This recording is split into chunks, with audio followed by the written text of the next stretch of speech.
Many of you are probably already familiar with using Excel for basic charts and graphs, but in case you're not, I just wanted to spend a few minutes looking at the different options available through Excel when it comes to creating charts and graphs for our data. It's really easy, so much easier than it used to be 20 years ago when Excel was still just being developed as an application. It's much easier. It's almost too easy to create charts and graphs, and I'll talk about that as I go along. Step one, highlight the data that you want to graph, and I'm just going to focus on bar charts in this video, bar charts only. But highlight the data that you want to create a bar chart for. Once it's highlighted, which I have it highlighted here, I have the two columns, variety and number of trees highlighted. Go over to insert, and then you'll see this section here where it's all about charts. And this icon here, click on the down arrow. This is the column or bar chart icon. Click on that down arrow, and then it gives you some very general options. Let's just go ahead and go with the 3D column, this first option here. And there it is. There's a bar chart showing the different varieties of pecan trees that are grown on Nordic farms or at Nordic farms. Over and along the left axis, we have the frequency of trees. The x-axis here, we have the different varieties. Now this is just the beginning point. You can really get creative with the presentation of your charts. Let's click on the plus sign here, chart elements. Then we can add axis titles. Over here on this axis title, let's go with frequency. Or you could go with tree count or whatever you think is most descriptive and will be of most use if you're making a presentation or preparing a report. But let's just go with frequency for the y-axis over here. For the x-axis, let's go with tree variety because that's what we have represented here, different varieties of pecan trees. And pecan trees, depending on what part of the country you're in, are very big business. Millions, if not billions of dollars per year are involved in the pecan industry. A lot of foods that we enjoy include pecans. Some people, myself included, just like to eat raw pecans without being cooked into any dish. But I'm getting way off track. But pecans, big business. Oklahoma, where we're at, there are a lot of pecan orchards, a lot of pecan farms that depend on a pecan crop every year for their survival. But we've added the label for the y-axis and the label for the x-axis. Let's go ahead and change our chart title. Oh, that's one thing. Before, when I showed you how to add the labels for the axes, I clicked on the chart elements icon and did it that way. I added the chart titles or the axis titles. Now, if we just want to go into this chart that we have here, just click on chart title. That'll open that up for editing. And we can put a heading in there. Let's go Nordic Farms, Pecan Varieties. And like everything else, simpler is better. It's real easy with all these chart options to get overcomplicated and really try to pretty it up so much and get creative. I mean, it's okay to be creative, but if we get so creative that our chart becomes muddled and it's not as clear as it could be, then maybe we've done too much. And that's just something you'll learn through practice, through trial and error. What is the sweet spot between creativity and a meaningful chart? But we can do a few more things to this to make it a little more appealing and also make it more meaningful. go back over here to chart elements, we can add data labels. And the numbers that we have up here come down onto the chart or superimposed onto the chart.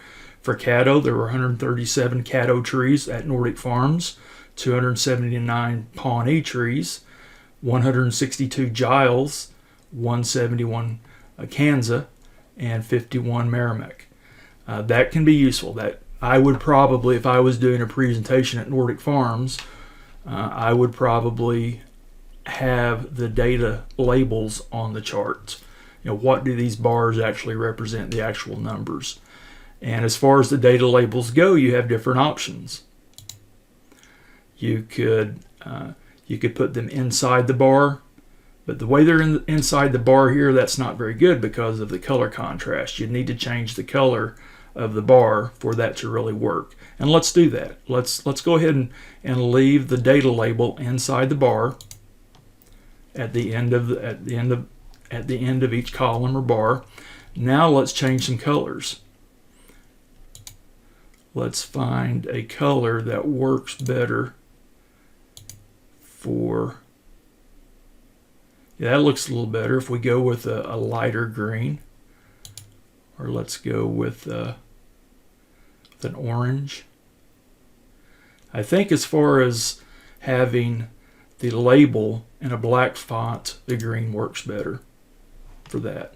But you can change colors. Again, this is an area where you can get creative. You can also do some other stylistic changes. Here's one example. Here's another example. You can get so caught up. That's kind of nice there. Kind of a shadowing effect. Maybe we want it to be visually appealing. If it's visual appealing, that's going to attract attention. People are going to pay more attention to it. But the most important thing is that it communicates your data. All right, when you do the bar chart for your assignment, I want to give you freedom to pursue about any kind of bar chart you want. You can play with it, play with different colors, play with different data labels. There's a lot more that I haven't shown you. There's also another way of formatting the bar chart. This is a vertical bar chart. I want to show you a horizontal bar chart.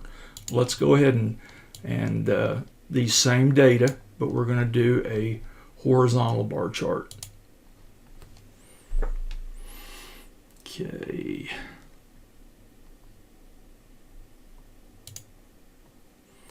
And go down here to 3D bar. There we go. There's that same chart, but it's kind of rotated. We have our X and Y axes are flipped. We still have the varieties. We still have the frequencies. It's all the numbers are there. It's just a different way of presenting it. And let's go ahead and put in a different chart title. Change the chart title.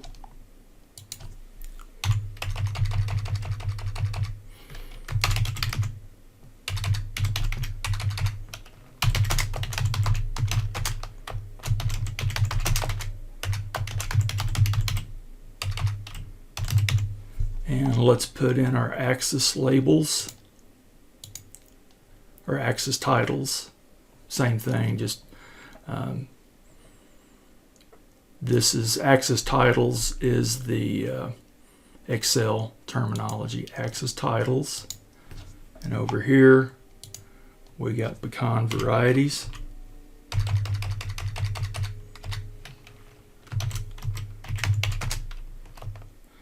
Or you just change it up a little bit. We did tree variety down here. Up here we'll just do pecan type.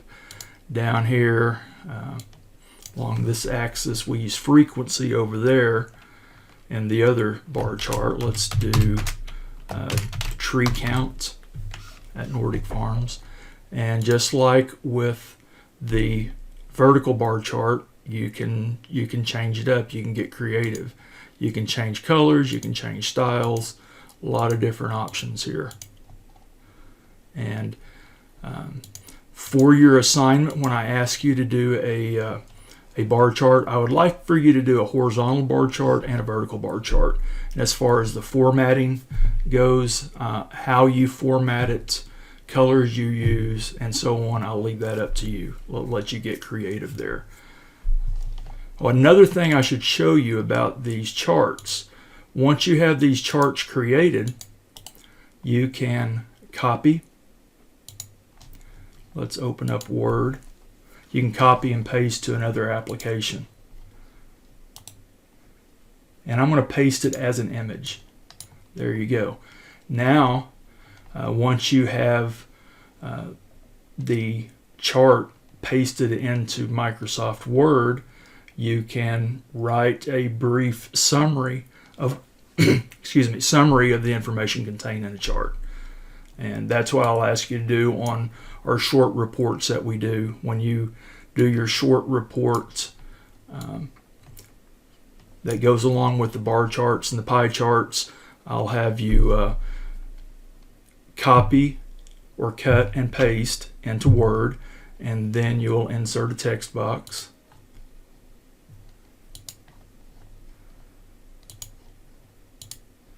And then you'll write in your report or your summary.